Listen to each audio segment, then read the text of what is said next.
would you stay till the morning light? Or would you follow me? Or would you let it be?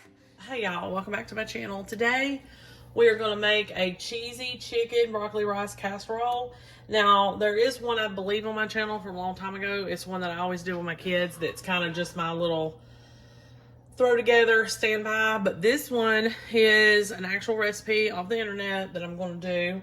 So it's a little bit different, about the same idea, but it's a little bit different. So we're going to go ahead and get started. I went on my own way with the chicken. You can use a rotisserie chicken, but I just boiled some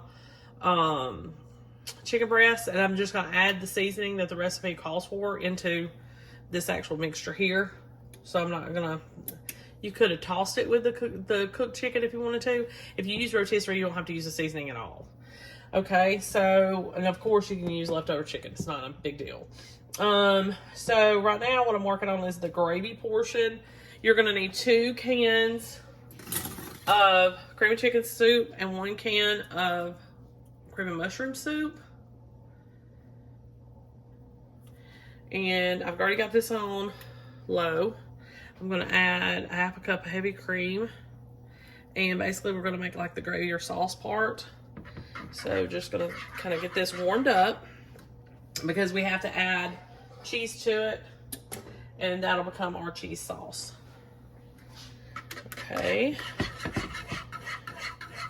And I just started trying to warm this. So what I'm going to do is I'm going to wait till it comes together real good. We'll add the cheese. Alright, so let's season this just a little bit first before we move on.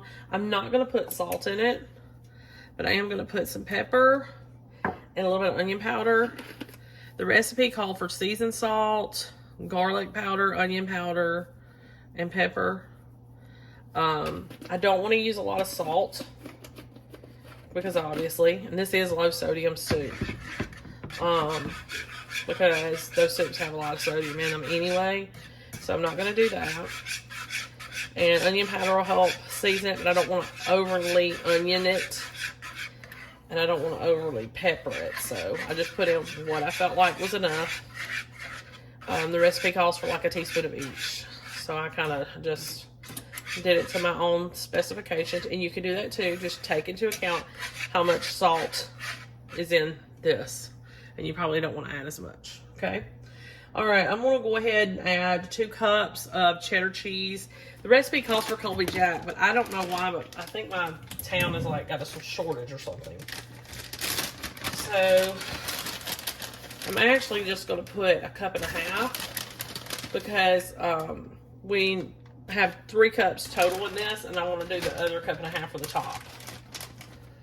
So I'm going to mix this together, and then we're going to transfer it to a really big bowl and finish mixing it all up. If you've got a pan big enough, you don't have to do that. All right, we're supposed to stir this until it's melted. Okay, so I transferred the soup mixture to this big bowl, so it'll just be easier to combine. But if you have a pan big enough, you can do it in the pan itself. Also, you need to preheat your oven to 350 degrees. Because we're going to transfer this to the oven. So, season this, and we got the cheese in it. Now we're going to put 3 cups of cooked rice in this. Which, this is probably too much. Okay. And I've got 2 boneless skinless chicken breasts chopped. I'm adding those. And 1 12-ounce package of broccoli florets. I'm just going to stir all this together. You can get the broccoli cuts, that could work too. Just make sure it's just the 1 bag. Alright, so mix all this together, and I'm going to add it to a baking dish and sprinkle it with cheese. And I'll show you that in just a second. So I've got my baking dish ready and it's sprayed. And yes, you heard that correctly. I did put frozen broccoli in this. I wouldn't boil it first. You can also use fresh. And if you feel kind of weird doing that, just steam it a little bit in the microwave, and that should take care of anything. It's not going to hurt it. It's going to cook for 40 minutes. It should be completely done in time and everything. So what I'm going to do is I'm going to put this in this pan. I'm going to spread it out.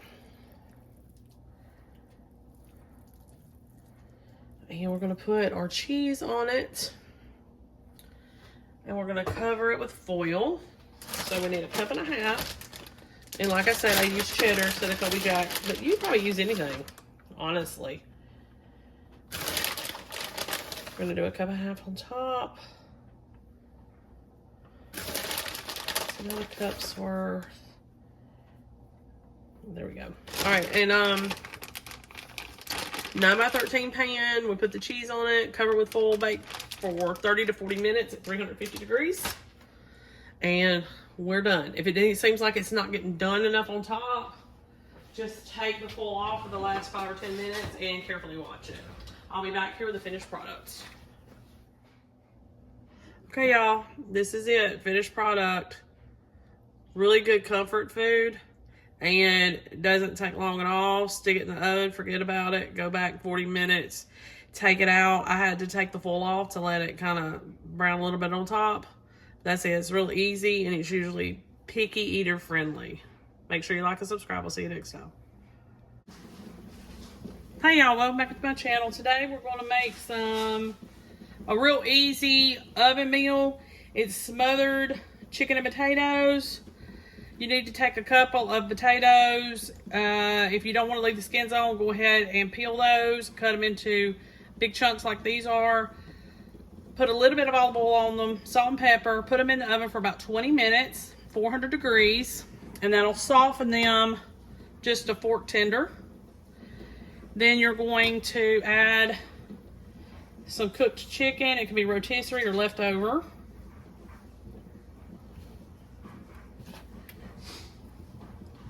And then I'm going to add some sharp cheddar to the top.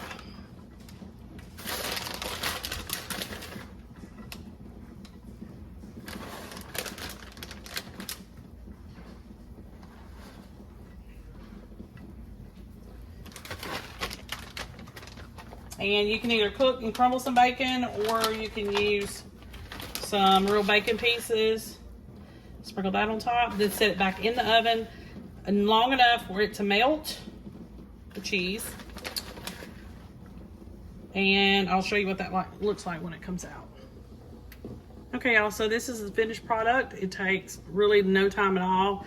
The most amount of time would be the potatoes being cooked, but you can top it with sour cream and some chives or green onions, and you've got a meal all in itself. It's the perfect beefed up side dish for anything that you could possibly make, a cookout, a potluck, anything. And it's got all good things, comfort food in it. Make sure you like and subscribe. I'll see you next time.